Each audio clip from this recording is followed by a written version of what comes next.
Végué, bonjour. Bonjour Elisabeth.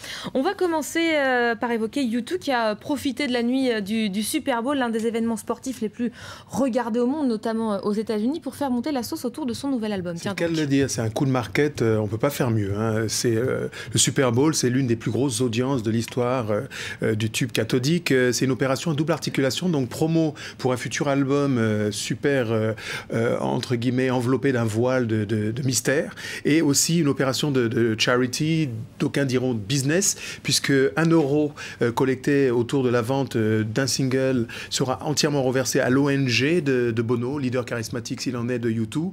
Il faut dire quand même que ça fait 3 ans qu'on n'avait pas eu de nouvelles du groupe, qui a comme ça, de manière un peu subtile, infusé quelques petits signes avant-coureurs de la sortie de cet album qui est fixé pour le 31 mars prochain.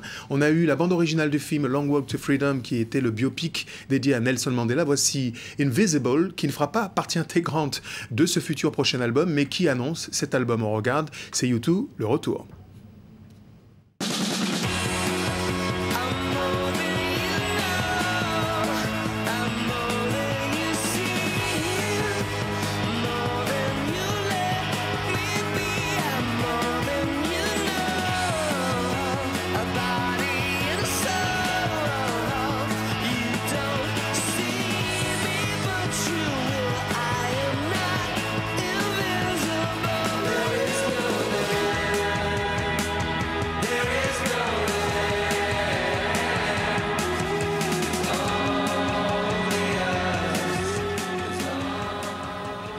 Voilà, un titre que l'on peut télécharger gratuitement pendant les 24 prochaines heures sur iTunes, c'est ça ? Absolument. Et le but de la manœuvre, c'est de soutenir la lutte et la recherche du côté du sida.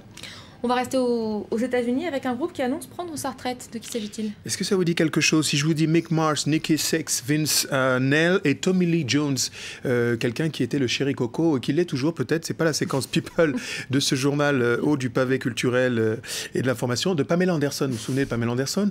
Mais on fait ce qu'on peut, quoi. On est indexé à l'actualité. D'accord, c'est Motley Crue. Vous vous souvenez, 4 décennies de métal, c'est le rock, tendance. Le groupe s'est formé en 81, 80 millions d'albums vendus, et là c'est donc l'annonce d'une tournée, la dernière tournée finale pour Motley Crue, 72 dates aux États-Unis et des dates à l'échelon planétaire. On regarde tout de suite un extrait de cette allocution qui signe donc le glas d'une carrière par 2 des membres du groupe Motley Crue. Regardez.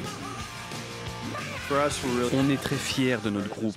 Quand on a débuté, personne ne croyait en nous, aucune maison de disques ne voulait de nous. On s'est débrouillé. Vous savez, on n'a aucun diplôme, mais on a réussi à monter une maison de disques. Et puis on s'est demandé comment terminer en beauté. On ne voulait pas disparaître, tout simplement. On voulait finir avec les 4 membres fondateurs de notre groupe et être au top. Et laisser un héritage, celui des Motley Crue. Allez, on va passer à votre coup de cœur côté musique du monde, à une chanteuse que certains surnomment la Ella Fitzgerald du Cap-Vert, sorte d'héritière spirituelle de Césaria Evora. C'est véritablement mon coup de cœur et c'est une bouffée d'oxygène. Elle s'appelle Carmen, ça ne s'invente pas. L'archipel capverdien, vous le connaissez, c'est celui de Césaria Evora. On dit que c'est la fille à la fois légitime et spirituelle d'Ella Fitzgerald parce qu'elle scatte façon jazzistique comme Ella Fitzgerald, et en même temps elle porte en elle cette fameuse chaudade, cette nostalgie empreinte entre guillemets de regret d'avoir quitté l'archipel. Vous savez que la majorité de la population capverdienne est plus nombreuse hors de l'archipel que dans les îles qui la composent. Donc voici un extrait, un florilège de quelques-unes de ses meilleures compositions live au Lani Jazz Festival. On adore, c'est notre coup de cœur, c'est super funky, c'est plutôt jazz. On regarde. Contava história de senhorita que tava de uma tonalha.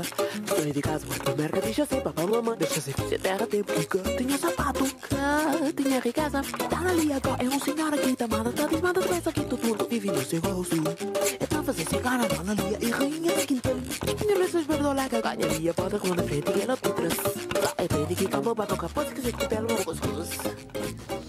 Allez, on va finir avec sans doute l'un des groupes les plus intrigants de la scène musicale française, le collectif Fauve, qui sort cette semaine son premier album. Oui, il y a tout juste 2 ans, c'est une histoire de bande de potes qui envoient des chansons sur Internet. Il y a un buzz, ça passe finalement sur les radios. Ils se retrouvent aux premières loges des ventes, des charts en France, avec un côté un peu anti-star, c'est-à-dire qu'on les voit jamais. Le but de faire la promo, c'est pas d'en faire justement. Et leur manière, c'est de rester confinés dans le secret et finalement de décrypter une société pour une portion de la jeunesse dont ils sont le refrain symptomatique, qui désespère un peu de l'air du temps. On regarde un extrait de leur album plutôt sombre, mais c'est le gros carton, ça sort cette semaine, premier album, on en reparlera certainement, Les Fauves.